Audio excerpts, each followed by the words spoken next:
कारसेवकांचे बळी गेलेले आहेत, जीव दिलेले आहेत. अनेकांना तिकडे जो काही बेसुमार लाठीमार वगैरे झाला होता, गोधरा हत्याकांड झालं, अहमदाबाद झालं, हे सगळं जे काही घडलं ते कशासाठी घडलं?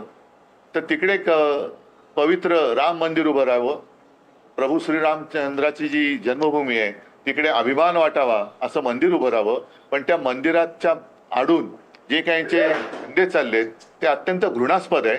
आणि मला असं वाटतं की मंदिर वही बनाएंगे, आता त्याचा अर्थ कळतोय की कशासाठी यांना मंदिर बनवायचं होतं. आम्हाला ते श्रद्धेसाठी बनवायचं होतं. आणि काल सुद्धा मी त्याचा ओझरता उल्लेख केला की स्वतः शिवसेना प्रमुखांनी सुद्धा दौरे केलेत. ते शिलापूजन संभाजीनगरमध्ये केलेलं मराठवाड्यात, तेव्हा प्रमोद महाजन सोबत होते, इतर सगळे सोबत होते. एक भारावलेला तो काळ होता. त्याच्यानंतर 92-93 साल हे जे काय घडलं, मुंबईमध्ये दंगली घडल्या, बॉम्बस्फोट झाले, हे सगळं लोकांनी का भोगलं? मग कशासाठी भोगलं होतं? तर हे सगळे हिंदू विसरू शकत नाही. आणि ही हिंदुत्वाची गद्दारी आहे. मी सातत्याने जे सांगतोय की नुसती ही तर वरवरची झाली, आमदार खासदार फोडणं ही गद्दारी, त्याचा फडशाप काय पाडायचं तो मतदार पाडतील. पण राम मंदिरामधनं जे काय दानपेटीतनं किंवा इतर काही जी काही चोरी चालली आणि त्याचे जे काय मामले उघडकीस येत आहेत ते बघितल्यानंतर ही हिंदूंशी केलेली गद्दारी आहे, हिंदुत्वाशी केलेली गद्दारी आहे. नीट परीक्षेचा पेपर फुटला, त्यानंतर आता नीटचा पेपर फुटल्यानंतर ऐका नीटचा पेपर फुटल्यानंतर केंद्रस्थान कुठे होतं? महाराष्ट्रामध्ये. म्हणजे ही लाजिरवाणी गोष्ट आहे, लाजिरवाणी गोष्ट आहे. आणि हे सगळेच्या सगळे जे पकडले गेले ते जे काही मी तुमच्याच माध्यमातून ऐकलं, पाहिलं, वाचलं, हे कोणत्या परिवाराशी संबंधित होते? काय झालं? त्यांची आता नावं पण कोणाला माहिती नाहीयेत, नावं पण विसरले. पुढे काय केलं? त्यांच्यावरती कारवाई म्हणून काय केलं? नुसतं आतमध्ये टाकले.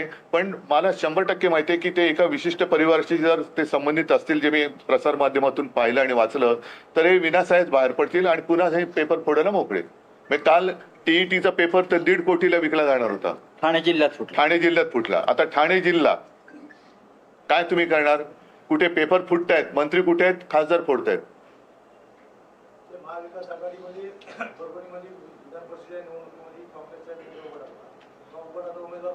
उबाठा नाही, उद्धव बाळासाहेब ठाकरे. कारण ज्यांच्या घशात बाठा अडकतो बाळासाहेबांचं नाव घ्यायला ते उबाठा म्हणतात. तर ते उद्धव बाळासाहेब ठाकरे, बाळासाहेब हे नाव असं घेऊ शकत नाहीत. बाळासाहेबांचे जे विचार मानतात त्यांच्या घशात बाळासाहेबांचं नाव घेताना बाठा अडकायचं कारण नाहीये. आणि ज्यांच्या घशात बाठा अडकतो त्यांना त्यांचं ऑपरेशन केलं पाहिजे. कारण हे बहुतेक सगळे एसनशी आहेत ना, ते असं म्हणतात. एसनशी गट जो आहे गद्दार, एसनशी म्हणजे त्यांच्या नावातच शी आहे.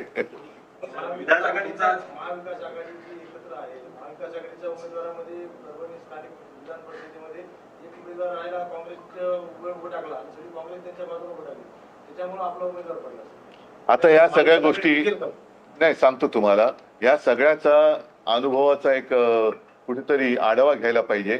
आणि मी एक 15-20 दिवसापूर्वी इंडिया आघाडीची बैठक झाली, त्याच्यामध्ये मी आणि संजय राऊत ऑनलाईन उपस्थित होतो. आम्ही त्याने हेच सांगितलं की आपण लोकसभेनंतर आज भेटतो, म्हणजे त्यावेळेला अशा बैठका या वारंवार व्हायला पाहिजेत. कारण नुसतं नेत्यांमध्ये एकमत होऊन चालणार नाही. शिवसेना आणि भारतीय जनता पक्षाची जी युती 25-30 वर्षे टिकली होती, ती ज्याला तळागाळातला कार्यकर्ता एकजुटीने उभा राहणं म्हणतात तसा राहिला होता, म्हणून ती युती 25-30 वर्षे टिकली होती. महाविकास आघाडी जर का यापुढे टिकवायची असेल तर ती एकट्या कोणत्याही पक्षाची जबाबदारी नाही, त्यातल्या सर्व घटक पक्षांची जबाबदारी आहे. मग त्याच्यात आम्हीही आलो, काँग्रेस, राष्ट्रवादी सगळेच आले. तर त्यांनी नुसतं नेत्यांनीच नव्हे तर स्थानिक पातळीवर सुद्धा ही एक वाक्यता होणं गरजेचं आहे. विमान प्रवासाची चर्चा अजूनही सुरू आहे. काल एकनाथ शिंदे असं म्हणाले की विमानापेक्षा विमान महत्वाचं आहे. असं बेईमान म्हणतोय. देवेंद्र फडणवीस यांना माहिती आहे की उद्धव ठाकरे कसे आहेत. आणि तर बेईमान कसं आहे ते पण माहिती. जो शिवसेनेशी इमान राखू शकत नाही तो देवेंद्र फडणवीसाशी पण राखणार नाही, हेही त्यांना माहिती आहे. आता झालेल्या विधान परिषद निवडणुकीमध्ये जरी काँग्रेस विरोधात असली तरी देखील आमदार राहुल पाटील यांनी जुळाजुळ केली होती. पण ऐनवेळी खासदार जाधव यांनी काही मतं वळवल्याची चर्चा आहे. त्यामुळे आपल्याच उमेदवाराला आपल्याच पक्षात आता चर्चा म्हणजे काय, ते सिद्धच झालं ना. सर, कर्जमाफी आणि या त्याच्यात काय फरक आहे? आपण दिलेले आपल्या सरकारने दिलेली कर्जमाफी आणि आता यांनी दिलेली कर्ज पहिलं म्हणजे शब्दात फरक आहे. मी कर्जमुक्ती दिली होती आणि कर्जमाफी म्हटले, कारण मी माफी शब्द शेतकऱ्यांसाठी वापरू शकत नाही. माफी ही गुन्हेगाराला दिली जाते, शेतकऱ्याला नाही. शेतकरी हा आपला अन्नदाता आहे, त्याच्यामुळे त्याचं जे एक ऋण आहे आपल्यावर, त्यातून आपण मुक्त होऊ शकत नाही. या भावनेतनं मी केलेली ती कर्जमुक्ती होती. आणि मला माहिती आहे की संपूर्ण काही मी समाधान कोणीच देऊ शकत नाही, पण कोणती अट शर्त वगैरे न टाकता ज्यांचं थकीत कर्ज 2 लाखापर्यंत पीक कर्ज होतं, त्या सगळ्यांना मी कर्जमुक्त केलं होतं. आपण सगळे त्याला साक्षी आहात. 2च वेळा फक्त ते आपले सेवा केंद्र का काय आहे तिकडे गेल्यानंतर ते हे केल्यानंतर थेट त्याच्या खात्यात पैसे गोळा झाले होते. नाईलाजाने काय झालं की करोना सुरू झाला आणि नियमित कर्ज परतफेड करणारे जे शेतकरी होते त्यांना आम्ही प्रोत्साहनपर 50,000 रुपये जे देणं जाहीर केलं होतं ते देऊ शकलो नव्हतो. ते द्यायला सुरुवात केली आणि आमचं सरकार पाडलं गेलं. मंत्री चंद्रकांत पाटलांनी विश्वास नांगरे पाटलांचे शाखेमध्ये जावं असं आवाहन केलं आहे. शाखेवर 3 वेळा बंदी आणायचा प्रयत्न केला ती देशद्रोही संघटना नाही असं देखील त्यांनी म्हटलेलं आहे. कोणी? चंद्रकांत पाटील यांनी. विश्वास नागरे पाटील गेले होते. चंद्रकांत पाटील यांनी विश्वास नागरे यांचं समर्थन केलं आहे शाखेमध्ये जाण्याचं. हे करताना त्यांनी असं सांगितलंय की संघावर 3 वेळा बंदी आणायचा प्रयत्न केला की देशद्रोही संघटना नाही, नागरिकांनी शाखेमध्ये जावं. पण मग नांगरे पाटलांनी शिवसेनेच्याही शाखेत यावं.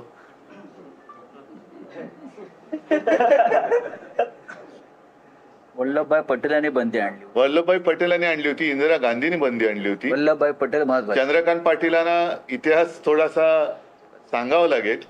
आणि ज्या सरदार वल्लभभाई पटेलांना हे म्हणतात की सरदार वल्लभभाई पटेलच पंतप्रधान हवे होते, खरंच हवे होते, कारण त्यांनी संघावरती बंदी घातली होती. निकटवर्ती होते. हो ना.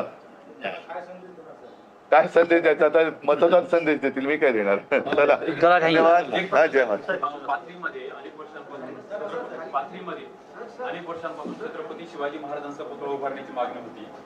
आता जे नवनिर्वाचित आमदार झालेले आहेत त्यांनी काल मध्यरात्री विना परवानगी तो पुतळा बसवलाय.